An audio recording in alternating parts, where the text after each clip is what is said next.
અંજાર શહેરમાં ચોમાસા દરમિયાન પાણી ભરાવા તથા રોડ પર ખાડાની સમસ્યા નિવારવા નગરપાલિકાના પદાધિકારીઓ અને વિવિધ સમિતિના ચેરમેનોએ એન્જિનિયરો સાથે શહેરના વિવિધ વિસ્તારોની સ્થળ મુલાકાત લીધી હતી.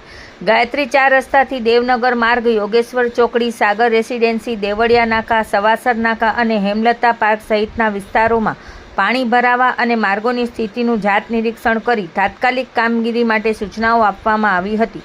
રોડ બિસ્માર હાલતમાં હોય અને ત્યાં કોઈપણ પ્રકારના ખાડા હોય તો માર્ગ પર મેટલ પાથરી લેવલિંગ, રોડ રોલર તથા કાળી ભૂસીની કામગીરી ઝડપથી પૂર્ણ કરવા એન્જિનિયરોને જણાવાયું હતું. હેમલતા પાર્ક પાસે પાણી ભરાવાની સમસ્યા અંગે સ્થાનિક દુકાનદારોએ રજૂઆત કરતા પદાધિકારીઓએ યોગ્ય કાર્યવાહી કરવાની ખાતરી આપી હતી.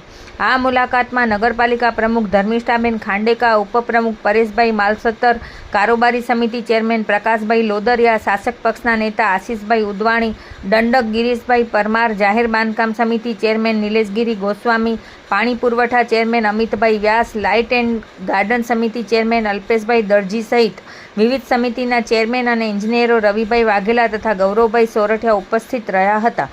શહેરના નગરપાલિકા હસ્તકના માર્ગો પર ખાડા કે બિસ્માર સ્થિતિ જણાય ત્યાં તાત્કાલિક મેટલ પેચવર્ક કરીને કામગીરી પૂર્ણ કરવા જાહેર બાંધકામ સમિતિના ચેરમેન નિલેશગીરી ગોસ્વામીએ બાંધકામ વિભાગને સૂચના આપી હતી.